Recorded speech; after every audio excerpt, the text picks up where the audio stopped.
From Rule 62 Studios in Bossier City, Louisiana, this is The Grouch and the Brainstorm.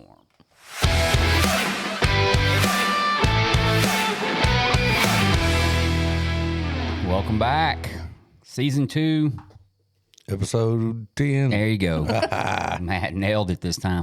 He is completely, now he has something he's in charge of, and he holds on to it dearly. It's like his... Put too much faith in me. Today I'm in charge of it, you know. Well, man, it is, we got another episode for you today. We're going to talk about a couple of subjects. Before, we got Jill here. Hey, guys. Of course, Matt. Hello. We got LaDon. Hi. Yeah, welcome, LaDon. And thank you. Jill's going to talk about LaDon for just a second, and so we get to know her. So go ahead, Jill. So, hey, guys. This is my friend LaDon. We've known each other for... About 10 years. Yeah, for a while. She's one of my sisters in recovery. Absolutely. And she is here to tell us a little bit about, a little bit later about her experience, strength, and hope. But she's going to sit in with us today and just love me some LD. Yeah, love you. How long have you been sober? 11 years in a couple of weeks. Wow. On the 27th, I'll have 11 years. Wow. Okay. April 27th. April 27th. Well, I'm glad you said that. April 28th, Matt, we celebrate 1 year of this podcast. Come on. Wow. Yeah, I Googled Awesome. it. I didn't Google it. I looked it up, you know. Yeah, so the day before your recovery date, your 11th year recovery date, we celebrate 1 year in this. Just an inspiring weekend all together. Yes. Yeah. It looks like we're going to make, so total, and I know we introduce an episode, whatever season, but this will be, the one we're recording right now is episode 58. And we are the 58th time we've recorded. We'll do 59 later, and then probably by the time our 1 year birthday rolls around, we'll be at 60 episodes in 1 year. Wow. Yep. 60 episodes. That's pretty cool. It is pretty cool. And a lot of guests. We have had a lot of just people we've never met. We've had duo teams in here. Yeah. We've had people on their anniversary. We've had fill-ins, once for Matt, once for Jill. We've had just amazing, stuff. And we are here at the beginning of April. Got a lot going on. We got eclipse happening sometimes this week. I don't understand. Why are people going to Texas? Does it not happen here? Well, I'm going because I live there. Quick question. Here's my question. Of all the clip stuff, I don't even care. It's going to go by and I'm not even going to notice it. I could care No, I less. don't care. But here's my question. I see all these people with the glasses. What about their dogs? Do dogs not have to wear glasses? Well, they're probably not looking. That bothered me for like 30 minutes last night. I was like, would you let your dog just look at the eclipse, or does it not I bother don't know that dog the eyes? dog is going to look to the sky. They're smarter than But what us. if they do? Blind. My Blinded. baby doesn't really come out of the house. You know what I'm saying? Or pigs, Jill. What about a pig? Did you get them glasses? No, I did not get my See there? pigs See or what my I'm saying? chickens glasses. Well, the chickens, yeah. Well, that's it seems to be a big deal. Like, I think you are going to notice it. It's like here in Shreveport is like a 98% coverage, so it's going to get a little dim for a minute or two. So it's going to get pitch black. Not pitch black. Oh. Y'all don't remember this last one when we were in like the 5th grade? You know. No, I don't remember it this vividly. one either. I'm just keep rocking, man. So, I just don't pay attention to But stuff it's like also that. supposed to be cloudy and rainy. Right. Yeah. And also I took a half day from school because no way am I going to be in a school with an eclipse going on outside. I can imagine. Yeah, it's not a good week for an eclipse. Matt, you should probably not go to work. Same. We should all just I not. work through everything. I literally, or fish through it.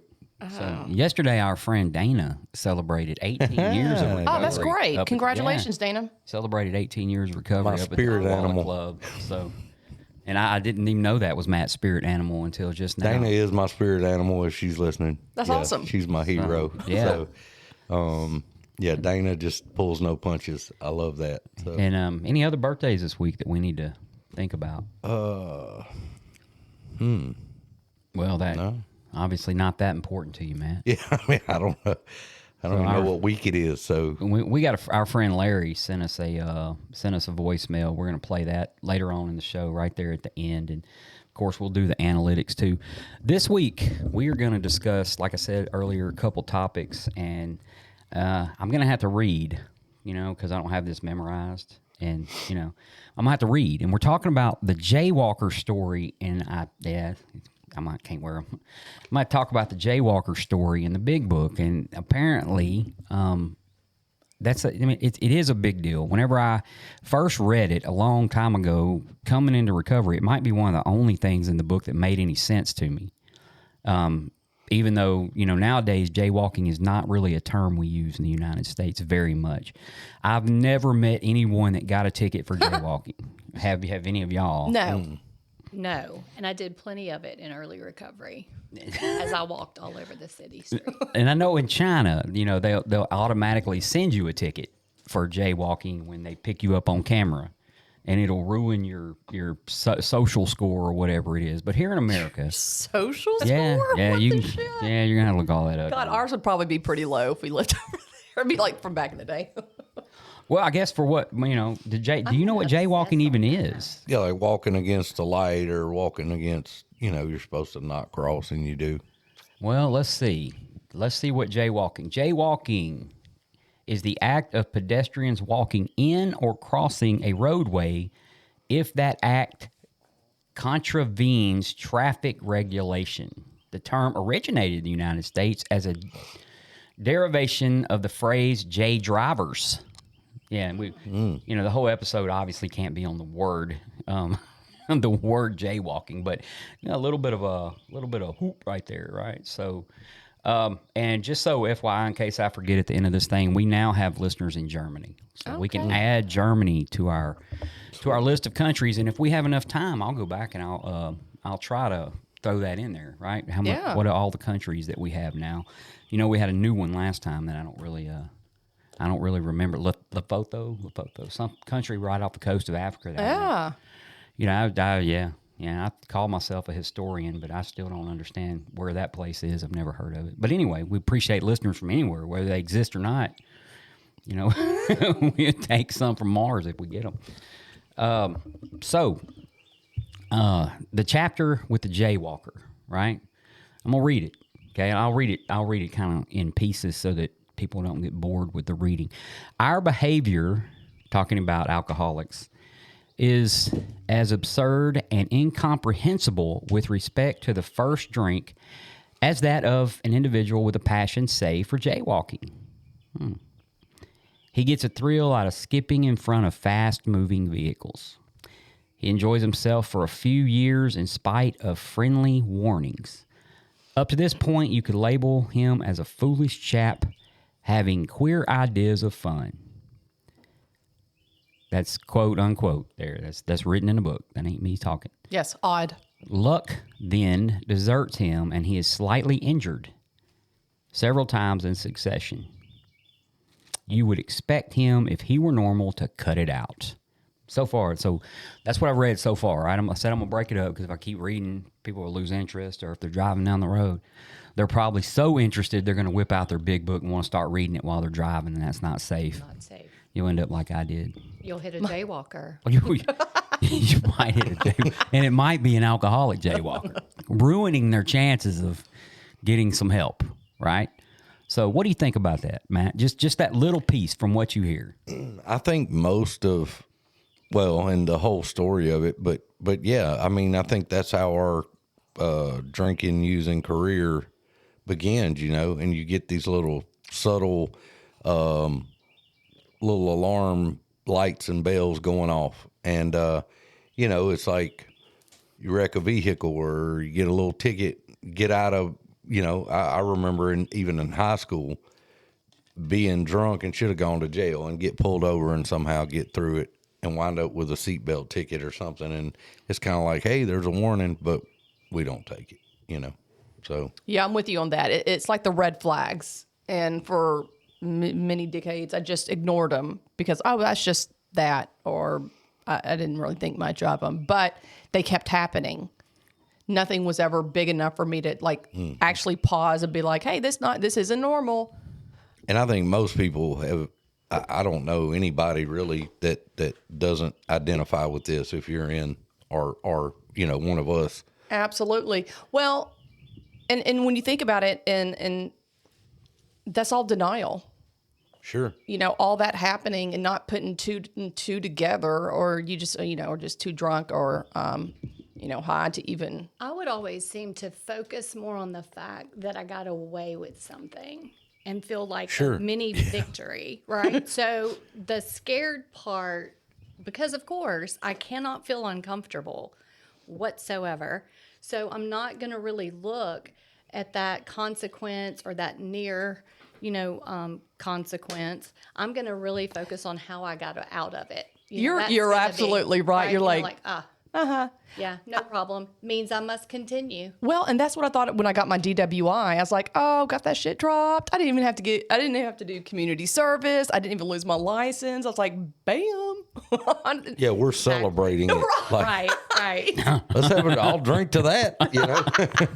I did get the Intoxilock. That was interesting times. Was that your alternative to having consequences, or back then? I mean, when was it a long time ago? Yeah. Obviously over 13 years ago. Oh, yeah. This was 20. Or do you have 14 years now? I have 14. Yeah, okay.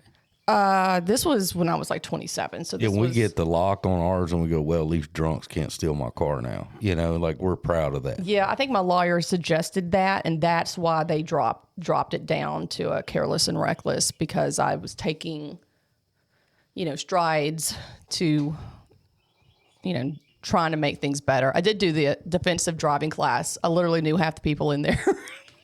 I was like, what's up? Everybody from the club. All our buddies. Of course. I heard that about a friend of ours that went to anger management, and I was like, how was that? And he goes, oh, there's about 5 of us in there. I was like, okay, well, good.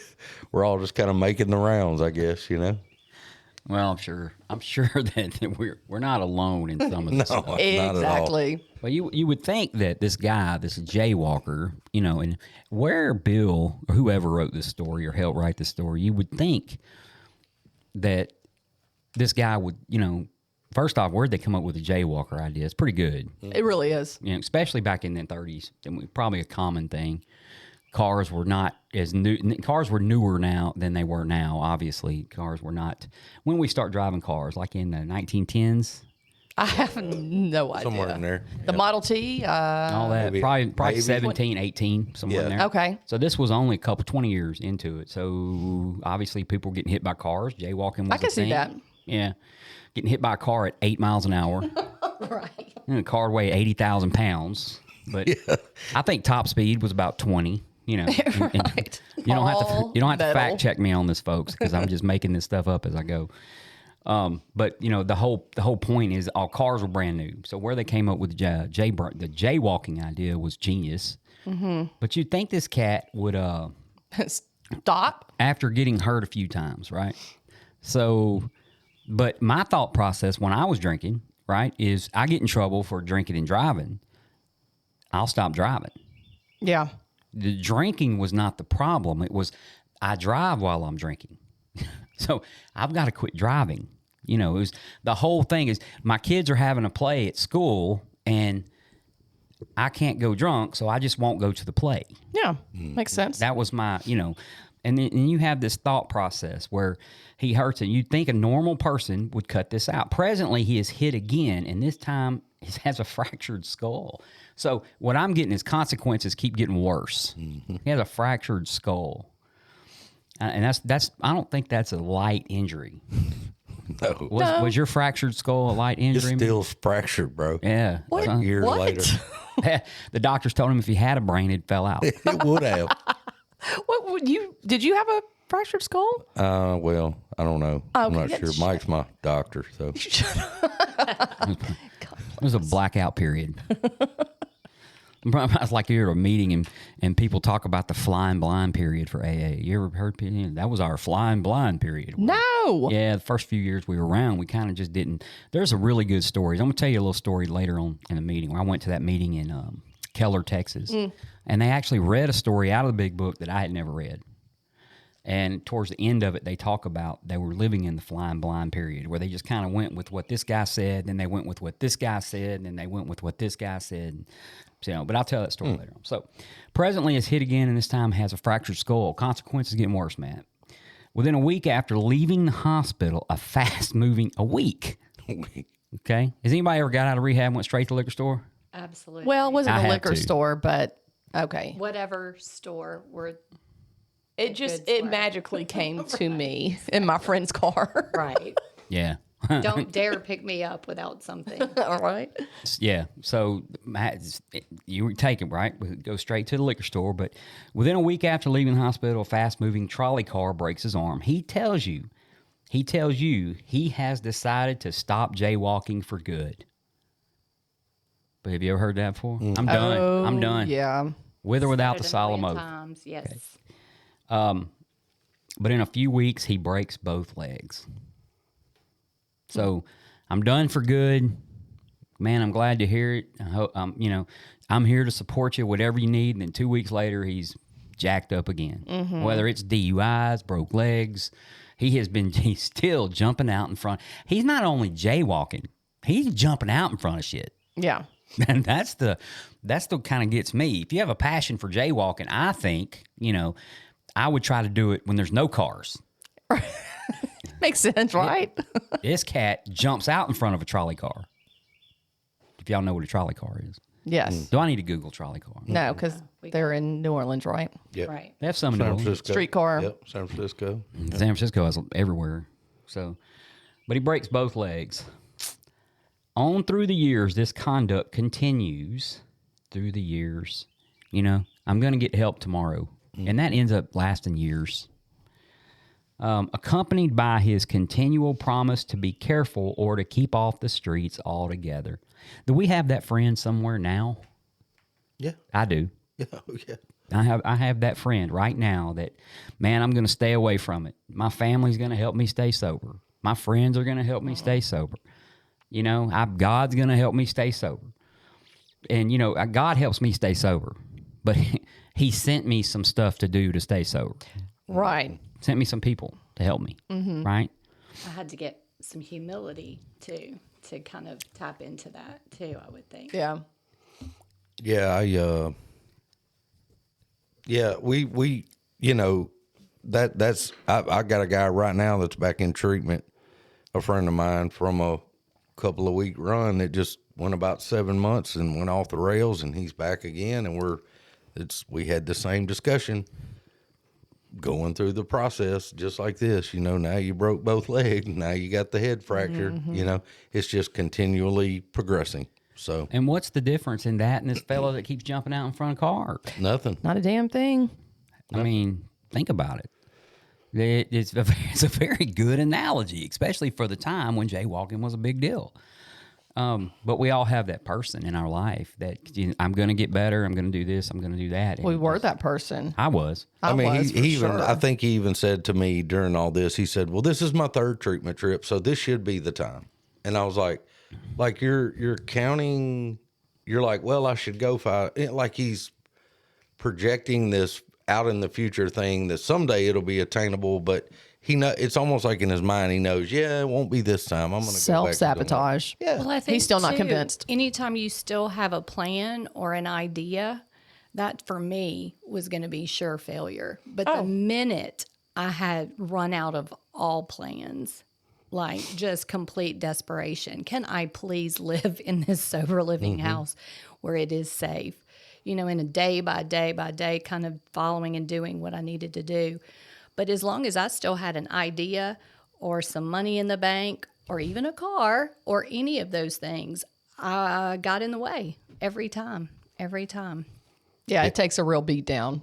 Yeah, absolutely. Absolutely. This gentleman, by the way, and talk with his family some, and he's a younger guy and just somebody I know, and they were asking, what do we do? He was doing so good. And I said, he has not had his ass whipped just right yet. It hadn't hurt enough. So, and then talking to him this week, he's still like, well, I'm like, dude. Takes what it takes. Yeah. So God'll have to, he'll have to look up and see that's about all he's got left. And then we can do something. It's very rare in this world that something comes along that's not tragic that causes you to just give it up completely, right? I mean, I know one person in my whole life, and they're a member of my family, but the birth of a child, okay, and then them subsequently having to adopt the child and take care of it, led to complete abstinence. You know, I'm not going to call it recovery. It's been many, many years since, you know, any substance, but very rare does that happen.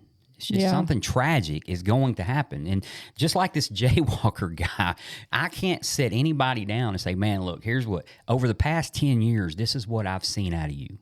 You know, at first it was just this, and then it was just this, and then it was just, and now it's to this point. Where are you going to be in 5 years? What's going to happen? Is there going to be a homicide, a vehicular homicide?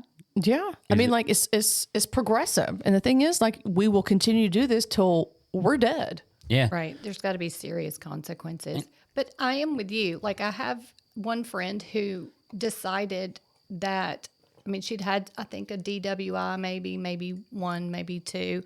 But other than that, some marriages maybe that didn't work out. But just said, you know what, I'm tired of doing this, and started going into the rooms. And that was it. That blows my mind, you know. That blows my mind. But very rarely, most people I know have hit rock bottom, and then through the trap door of rock bottom, and then through the trap door. I'll tell you, and I'll brag on Mike about this because he hit it right on the head immediately. But I was talking with a dude, a young guy, very young guy, teenage age guy, at the club one morning, early on a Sunday morning, and not going a bunch of details, but overdosed some pills, still had his hospital bracelet on his wrist, all that stuff. So we're sitting up there talking one early Sunday morning, and Mike happened to come in. The doors were shut, and he heard us talking, stuck his head in the door, and like he sized that up quickly, what was going on. And he looked at the guy and he goes, you know, this isn't normal, right? Normal 17-year-old guys don't overdose and spend the night at the hospital, you know? And I mean, but I think it kind of took that for him, and I think he's doing really good now. But yeah, he ended up going to treatment and doing all that. And it's amazing how some of us go farther than others. You know, I hope he's 17 years old and he gets it. But Absolutely. you know, sometimes we don't. Like me, we wait till 38 or whatever. Think about it. Like, convince this Jaywalker that this stuff is not normal. Right? Yeah. To him, it's normal. But when you sometimes you got to step outside. For me, it was when I got sober. I had to step outside and look at myself and go, it's not normal to want to die. That's not normal. And I had, I don't know, I was 38 when I got sober. So I had about 36 years where I didn't want to die. So I had something to look at. Why do I want to die? That was how it was. You know, it's just not, there's something not normal about that. There's nothing normal about waking up in jail. But I guess as a creature of habit, if I do it on a regular basis, it becomes normal. Mm-hmm. Yeah. But and I think that's hard to rationalize because we've been justifying and blaming and all that kind of stuff. Because I remember, you know, after doing this assignment and looking at all the consequences of, you know, my usage, and it was outrageous. My counselor's like, this is not normal. And I was just like, but to me, I was like, yeah, yeah, absolutely. It absolutely is. Not only am I going through all this, all my friends are, but all my friends were also alcoholics, and not all of them, but you know. Take it one step further, guys. It's not normal to want to stop drinking. Right? It's not. It's normal for us because I'm an alcoholic. I'm not going to label y'all. And I go to meetings. That's normal for me. And I do that. And that's part of my recovery. But for a normal, average human being, they don't want to quit drinking. They don't need to. Well, it's like me. I'm not trying to quit eating spinach right now. I'm just not. It's just, there's nothing normal about that. Well, what I have found kind of interesting too are the number of people I've come across that just don't drink. Like, that's weird. Yeah, like, weirdos. You know, Just because they want to? yeah, they just decide, yeah, I don't do that. It's not for any religious purpose, not for any, you know, the things that we normally heard when we were growing up. But no, I did for a while. I don't do that anymore. That's isn't that weird? It's so bizarre. I don't understand that one. I know. So here's a weird extreme example of that, but I was in treatment with a guy, and his arm was black from about middle of his bicep down to his fingertips. And he ended up having the arm amputated. God dang. Yeah. Well, hold on. Listen to this. I'm not even playing. Matt has the arm at home. I don't want to get into it. No. Okay. But I asked him, I was like, what happened? And he shot dope in his arm, what he thought was dope. It turned out it was bleach. And so the guy who gave him the shot was his girlfriend's brother, who was also his dope dealer. And this guy didn't like him dating loosely this young lady. So they were going on a road trip and made up shots ahead of time, I guess. So he handed him the bleach shot. He shot it in his arm. But him and I had a long discussion about that. And this is what he told me. They're going to amputate his arm, okay? It's done. And he said, I just don't trust that guy anymore. I think I'm going to have to find somebody else. And I'm like, you got your arm cut up. Like, hey, maybe not shoot dope. How about that? That wasn't the option. Yeah, I bet to that cat, that's not going to be an option. That's just whatever. And how do you do that with one arm after they cut the other one off? You know what I mean? That was my other question. It's the absolute incapacity. You just cannot look at reality whatsoever. No, I mean, you are on to the next thought of how can I divert this discomfort? Let me have some more dope, right? But it floored me to sit there and listen to that. And I was like, he has no intention ever of stopping doing what he's doing. He's just, there's no limit to the consequences, you know? So. Just like this jaywalker. Yeah, that's exactly what it is. And this cat, so he continues to promise and to be careful or to promise he's going to stay off the streets altogether. And finally, he can no longer work. His wife gets a divorce and he is held up to ridicule. Apparently back then when you got a divorce, you got dogged out at work or whatever. He tries every known means to get the jaywalking idea out of his head. He shuts himself up in an asylum hoping to mend his ways. Boy, this sounds familiar. But the day he comes out, he races in front of a fire engine. Wow. Yeah, no shit. Picked a big one. Yeah. Let's go out with a bang. There's no steamroller around, Yeah. which breaks his back. Such a man would be crazy, wouldn't he? He is. Yeah. Well, is he crazy or is he just insane? He's insane. Yeah, talk about it, Jill. Tell me what insanity is. Insanity is doing the same thing over and over again, expecting different results. Amen. Yeah. That's the cultural definition of insanity. In AA, we can label insanity a couple other ways, but one is being okay and taking that first drink, knowing we don't know what's going to happen when we do it. Another form of insanity. But doing the same thing. This cat keeps doing the same thing, not changing anything, making the same promises, and his consequences are getting worse. That's insane. It really is. I mean, that's why we do preventive maintenance on cars. You know, we hear the light comes on, we have it checked. Well, some of us. Yeah. You know, Here's a Jaywalker phrase for you, by the way. This young girl's at treatment the other day. I'm at work. She's getting ready to graduate. It's the week she's going out. And she looked good and talking good and, you know, looked better than she did when she came in. And I said, how many times have you been to treatment? She said, 2. And I said, okay. And she goes, yeah, this time and next time. I was like, oh, okay. All right. Already ready to go back out. And this was who, Matt? It was a client in treatment, young lady. Oh, a client. Okay. Yeah, no, it wasn't. Well, it's true. Anybody I Like know. there was a level for me of every time I had a consequence and it got worse and worse, then it's almost like I was compelled to go back out there, like I was getting back at something. Like I'll show you whatever this thing is. So, that fire engine, well, next time it'll be this, you know, watch this. And where does that come from? Like this this compulsion to just not give in, to just keep going because you don't want to be wrong. You don't want to look at reality. Just so many things Sure. going on. Just like being messed up. Right? Yeah. That wasn't bad. I mean, that's just, I swore when I got into the rooms, I just like being messed up. I didn't, all of this, you know, inventory and all the stuff you guys are doing I just have a drinking problem. Yeah. Boy, that's Y'all got like, issues. Yeah. I may need to stick around and help y'all. That was a rude awakening. I was like, wait, but now I'm super crazy now that I don't have anything to use. I know.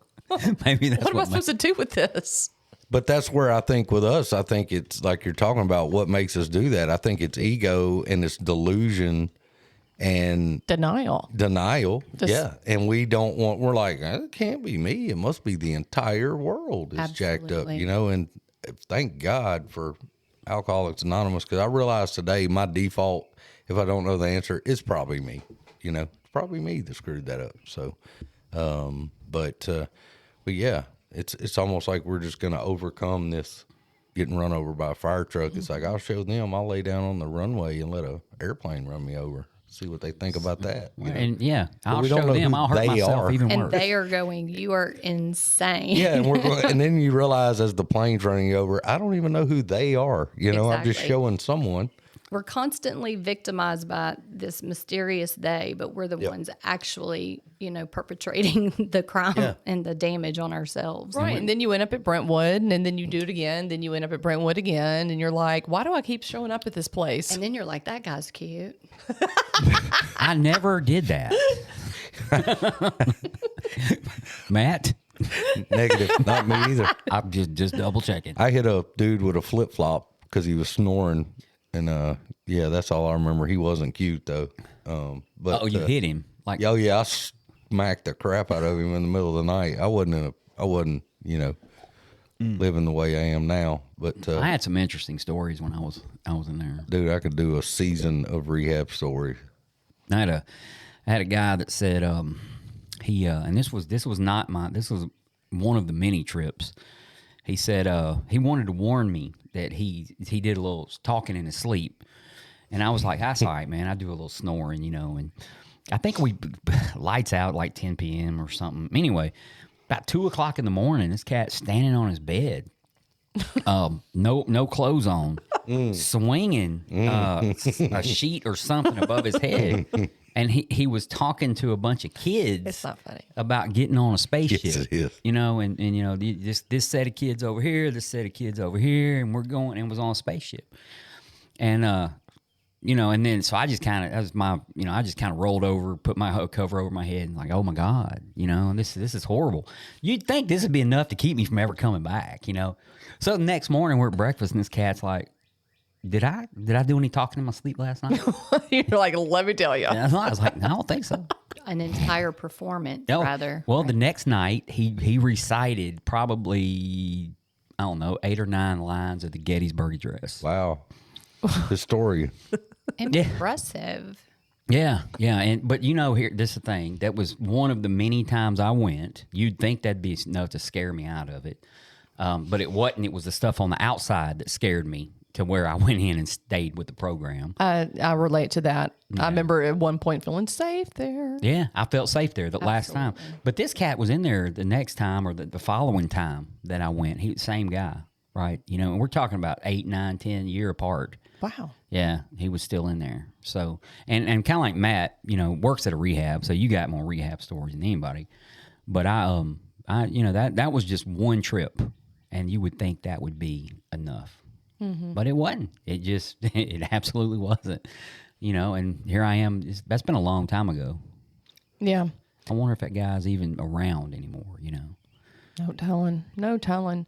But what you were saying earlier about having to be removed from the situation, I think, or from everything, I think was the most important for me to get out of that insanity and delusion that I had that this was all just normal. And I did. I mean, I was totally removed from everything that I knew for a year. I went off to a treatment center and then went to a halfway house for the other 9 months. And that was actually nice. And I remember thinking, like, I told my parents, I was like, I need to go away. And I don't know why, but I do now. I mean, like, I don't think my ways of thinking would have changed had I been in the same environment. That was imperative for me to change that whole Shock your system, kind of. yeah. Yeah. I mean, like, to be in a controlled environment for a year Yeah. and to be somewhere where I didn't fall back into the same patterns. and be around people that are doing the same thing I'm doing and trying to change their, thoughts and behaviors and all of that. I think we can get just sucked right back into it. Well, it's really overwhelming. I know that the first time I went to treatment, I feel like I walked out of there with more things to hide from, honestly. And then it was come straight out, and deep down I knew I needed sober living, but no one suggested it.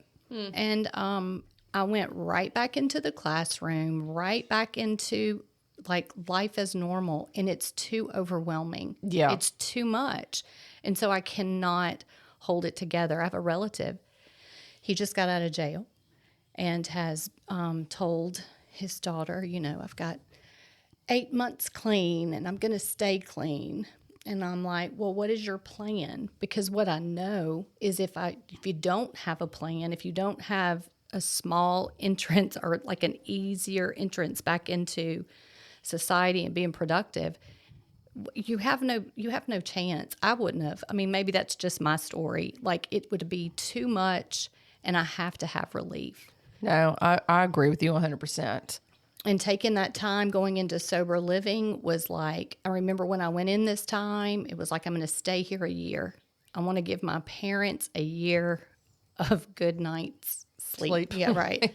And I ended up being in one for 2 years, because then it was like, I want to take care of my financial amends. I want to get myself straight and get myself ready, because my triggers are finances and job and all of those things. So it definitely made the difference, and it gave me a foundation. Going right back to it, I know some people can do it. It just was not something I could do. I ask guys at treatment all the time that we every Thursday we have a graduation ceremony for the people fixing to leave, and they give them a 30-day chip. And that week I'll normally go around, and I do it even with folks that are not quite there, but I want them to get in their head, what's next? Right. Because they think, I graduated, I got this piece of paper, and then I hear them go, oh, I'm moving back in my house with my wife and kids, and I'm going back to my job, and I'm doing this. And I go, what about, there's nothing recovery comes out of their mouth. And I'm like, you got to prepare. Like, Right. this, Just you getting don't back get to it. You don't get to just sit in neutral. You have to work on this. And some of them do, some of them don't. Some of them think, if I have a job, it'll do it or whatever. And no. Yeah, jobs don't keep you sober. None of that. Girls don't, job don't. I wasn't even prepared on how overwhelming it would be. And I literally was living in a halfway house, cleaning offices at the treatment center I worked. I mean, like, to me, I can't believe I made it through all of that. Well, and and so many of our family and the people around us don't understand addiction. It's really not their job to, but they think, well, I will take my child here and I will drop her off for 90 days. And when I pick her up, she will be fixed. Yep, cured. And then everybody will proceed. No one's doing anything to recover. No one's doing anything to make some changes. And you're just right back where you were. And now you've got all that truth right in front of you, which is unbearable. So if you don't have a plan, it can be really tough to get sober and stay sober after something like that. It's funny too. You get in there and being around it every day, and we have meetings in the treatment center, and the guys will get up and they'll go, I'm recovered and this and that, and they read all this stuff, and they sound great. And I remind them all the time, you can't make your bed. You can't get up on time. You don't take a shower. You're rude to staff.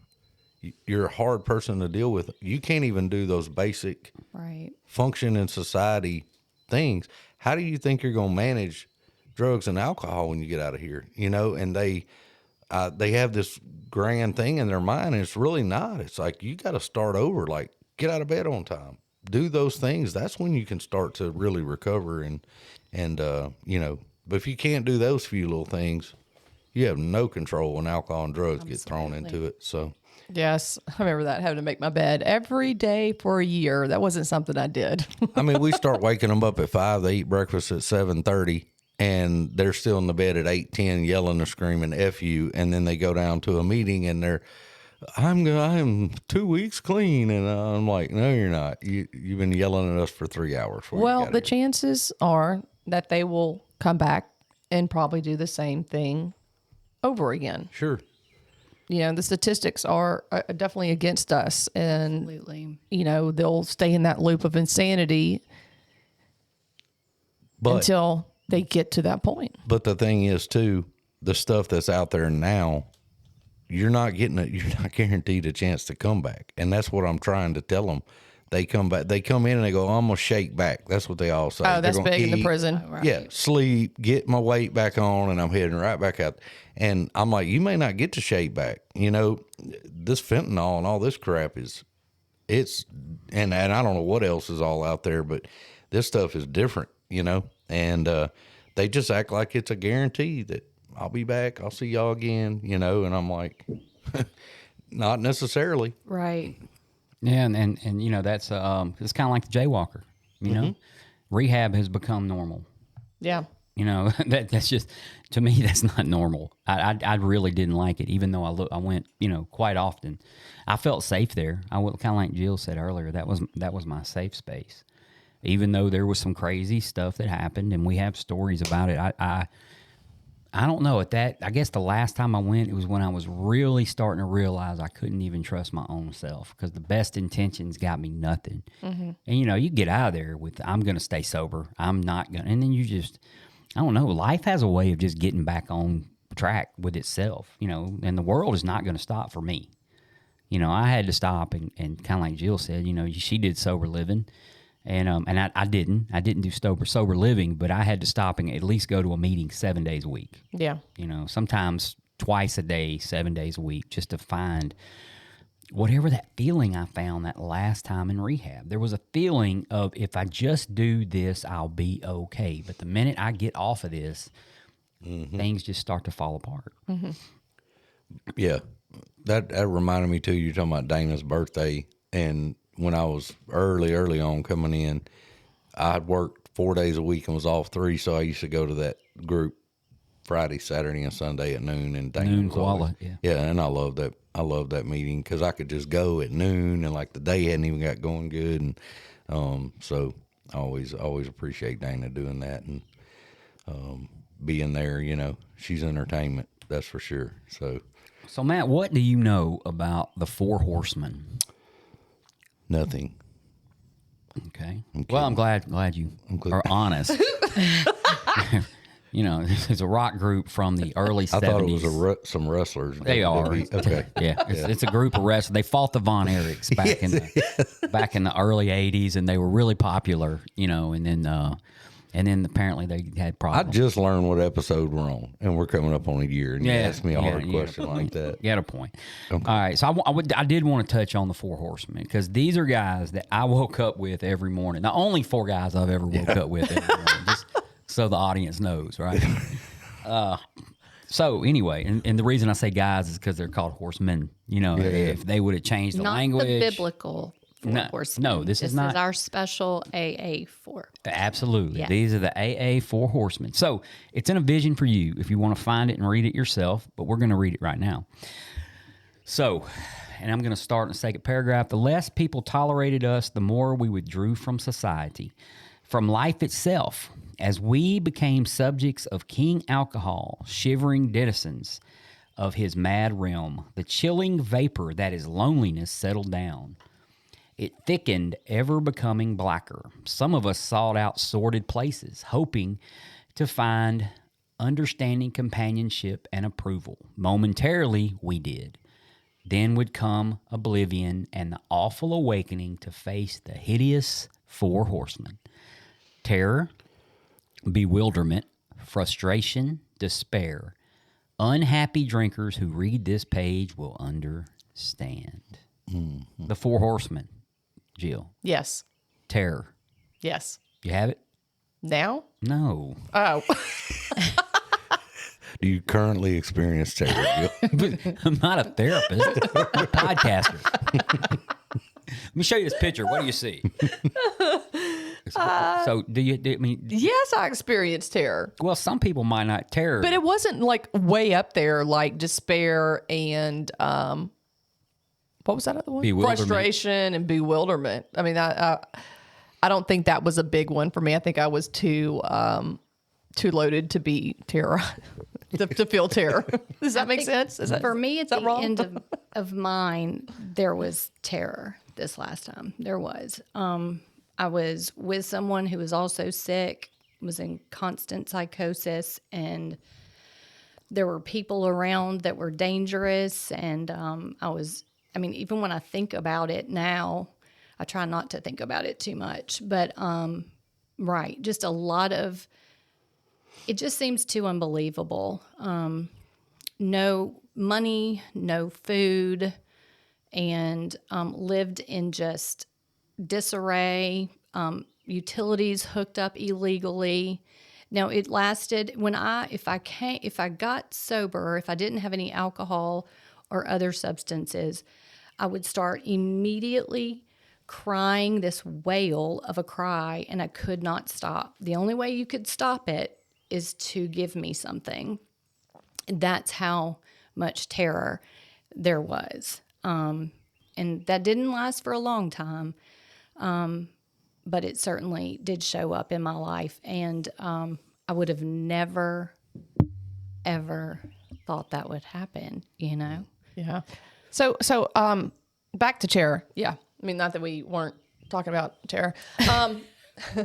So yes, I did experience it, and it was horrific. And I had a drug-induced panic attack when I was 19, and I had panic attacks all the way till I was 35 and was on Xanax that whole time. I continued to have panic attacks. I was hospitalized. I thought I was dying every day of my life during those years. And to me, it was terrorizing. I wanted to die because it wouldn't go away, and was crazy. I got sober, and I haven't had one since. Amazing. I remember too wailing, and to my mother saying, "I can't do this anymore. I can't do this anymore." Like, just they're absolutely terrorizing. Panic attacks are. I've heard that. I've heard people have to stop on the side of the road and Yeah, my dad had to get pick through it. Yeah. I didn't get through it. My dad, I eventually did. Yeah. I'm You're still in it. right now. You mask it so well, Jill. It was raining, and for some reason I was driving down the road on interstate, and it was raining really hard, and I couldn't do it. Had a panic attack on the side of I-20. My dad had to come and pick me up with a truck and trailer and drive me in my car back to town. Your car had a panic attack too? Yeah, because you were driving. Yeah, it was yeah. scared. It was like constant stuff like that. Like I'd have to, like, if I went to the theater, I remember seeing, what's that with those?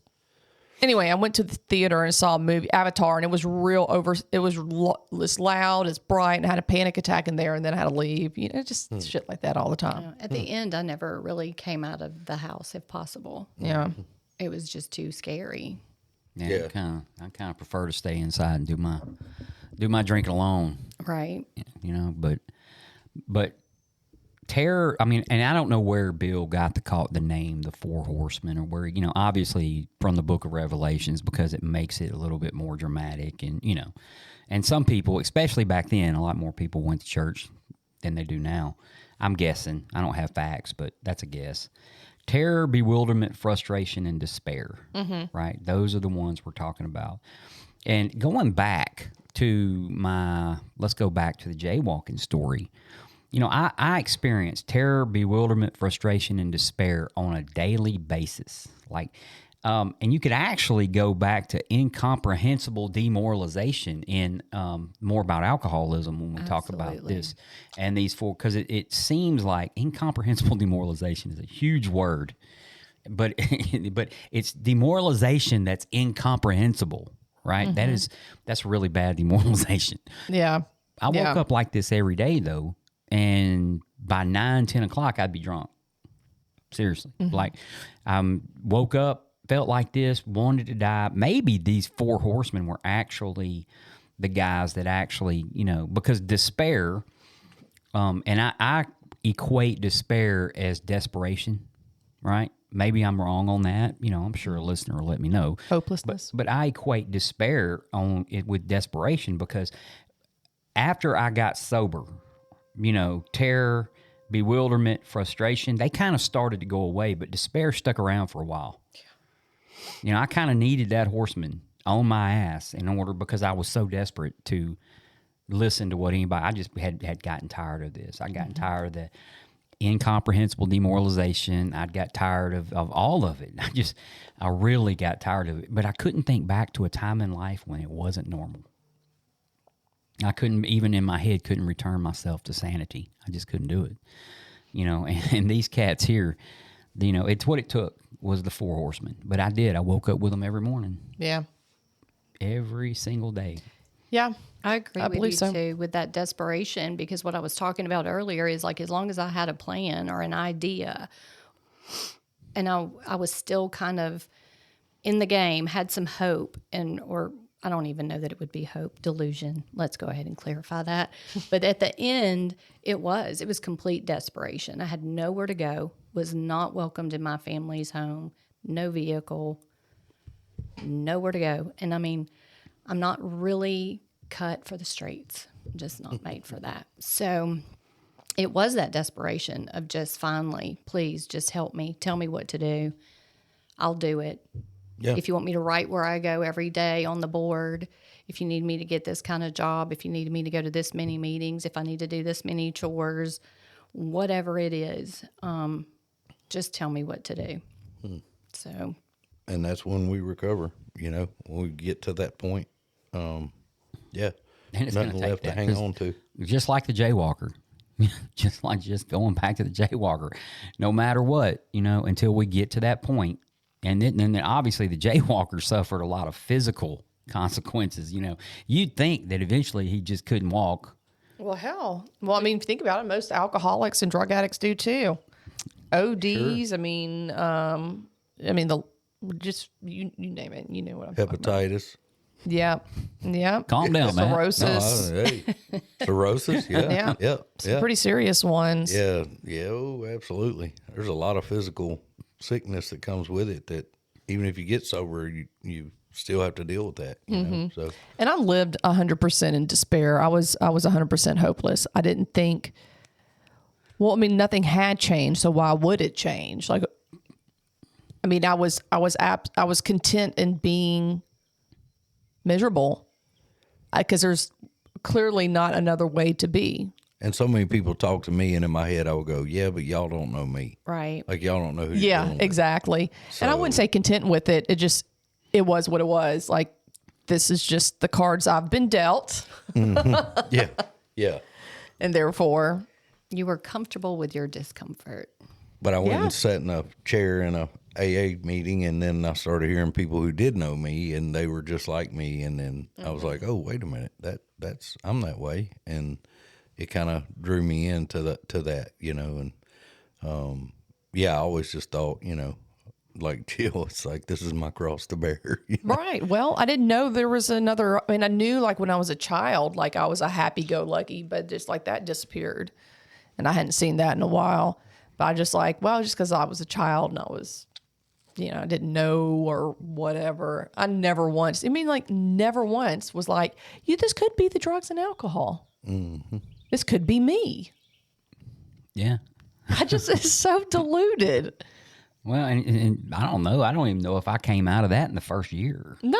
Oh, no, I had just enough desperation just to sit and think, hey, I don't know what I'm doing. Yeah, and the first year is about like forming sentences. Yeah,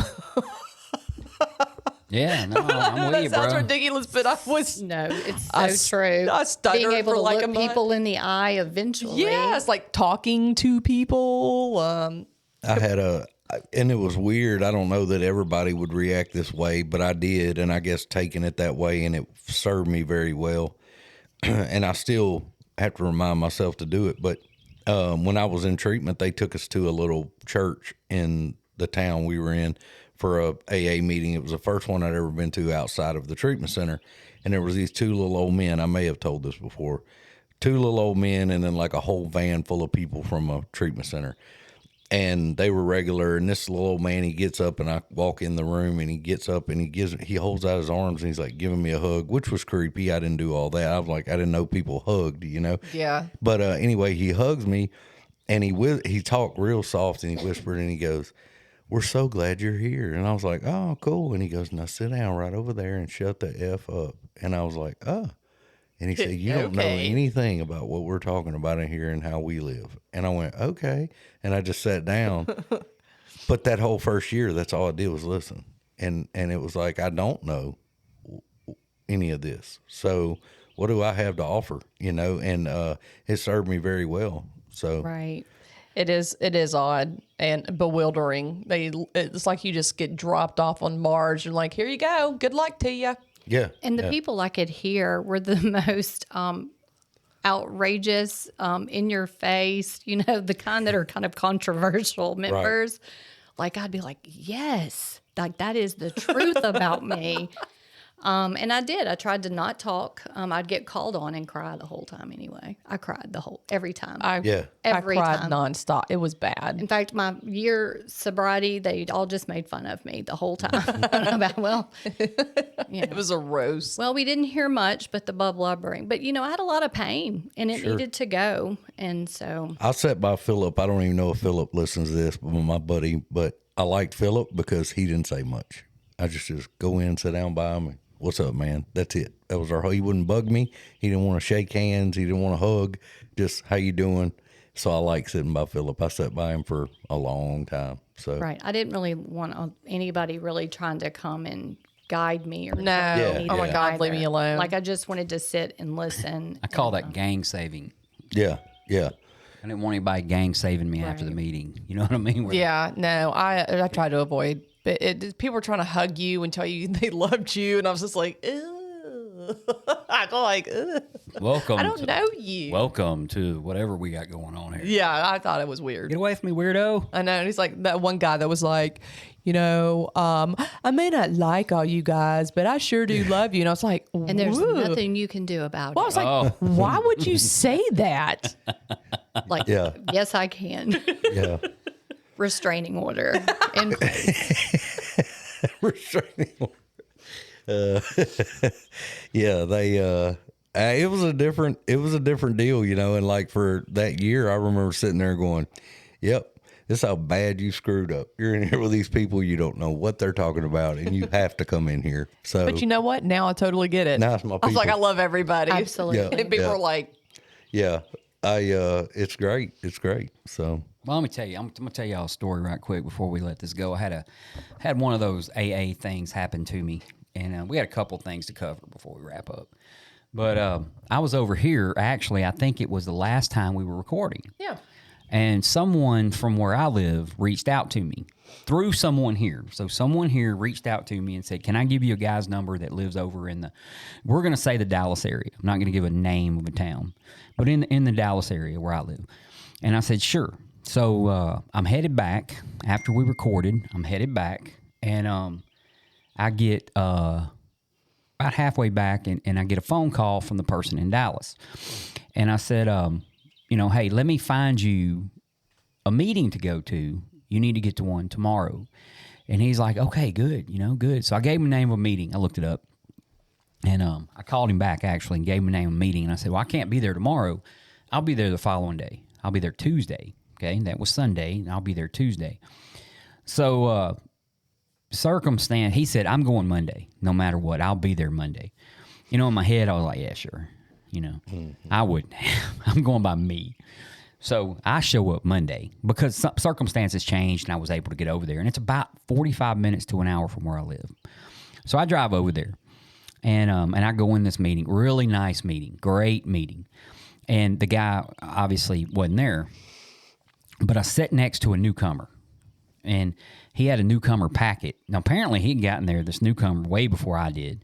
And so I just shot the breeze with him about, this is my little bit of story. And here's what, my suggestion would be get you a sponsor and come here every day, do 90 and 90, listen to what these people have to say. You'll really like it, And we sat through the meeting, shot the breeze for a while, and then I left. Well, the next day was the day I was supposed to meet this other guy. So I show up, and no other guy. But this other new guy was there, and we kind of bumped fists, glad to see you coming back, dude. You keep doing this kind of stuff. And we talked. And about, 3 minutes before the meeting started, I mentioned I was from Bossier City. And he's like, well, the guy I'm supposed to meet over here is from Bossier City. His name is Mike. And the new guy the whole time was the guy I was supposed to be meeting. Now, Love it. Wow. Isn't that insane? That not insane, but that's just, I love the way this works sometimes. Yeah. You know, and got to find a new meeting, got to really enjoy it and meet somebody new. Hopefully, maybe help them out a little bit, you know. And I'll probably be going back to this meeting, actually, because I really enjoyed the meeting. I enjoyed the people there and just the way it's formatted. You know, you're going to have to go to these meetings and learn when their big book studies are. But I think what made me like it the most is we read a story out of the big book I had never read, and it was about the flying blind period in AA. Whenever these guys, and it was about a guy. Anyway, great experience to happen, and it still happens if I pay attention. So anyway, we have about run out of time, guys. So, LaDon, thanks for coming. Absolutely. Appreciate Thanks for you having being me. here. We do have a voicemail. Matt, you want to hear it? Play it. Let's hear this. Hello, Grouch and Brainstorm family. Happy Easter. I wanted to say the last episode about expectations was just fantastic. And Judy and I thought that the raw honesty that you guys share with us on it was just fantastic. And we appreciate it so much. And I hope you all have a good Easter. All right. That's awesome. Yeah, that is awesome. We finally got a voicemail. So, and that the number to the voicemail, by the way, because I like getting voicemails and I like getting suggestions, you know, because suggestions give us, we don't have to brainstorm. It's not supposed to be brainstorming. We're grouching. Here around here, yeah. Guilty. So we're not supposed to do all that stuff. So when we have suggestions on what we would like going on the show, we can just listen to the suggestions and go from that. The number here, if you want to reach out to us, is area code 817-988-2530. So send us a voicemail. We'll play it on the air. Send us a suggestion. Shoot me a text at that number. Larry, when he called to leave the voicemail, I accidentally answered the phone. So I had to have him call me back. And then, of course, I've been giving out the email wrong again. So thank you, Amy, down there in Lacombe.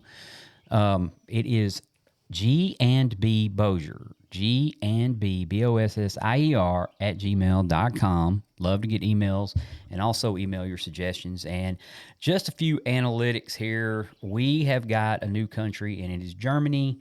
That puts us now in Ireland, United Kingdom, Taiwan, Canada, Bulgaria, Lesotho, Australia, Denmark, Saudi Arabia, the United Arab Emirates, Colombia, the Netherlands, Mexico, and Germany. That's a lot of countries. Yeah. How long before we take over the world? Yeah. Yeah, it's alcoholic thinking, isn't it? Right. That's what they tell me. My alcoholic thinking things about alcohol. But 41.5% of our podcasts are played on Apple Podcasts now. So if you have the Apple Podcast app, if you have an iPhone, you can get them there, and they'll send you updates when we send out a new episode. Spotify. I'm allowed to get pissed off because I mispronounced them. Spotify is now 54.9% of where we get it. Or where you get it, these things. We have 4,003 plays total. Wow. Yeah, it's pretty cool. And 113 Spotify followers. So our average play is about 38, though, per episode. So when we post this here in a little while, about 38 people will listen over the next week until, So with 113 followers, we would hope we get 113, but, I don't know how analytics work. I just want the newcomer to listen. So anyway, thanks for joining us. I appreciate everyone out there that listens. Send us voicemails, send us emails. But from all of us here at Rule 62 Studios, thank you.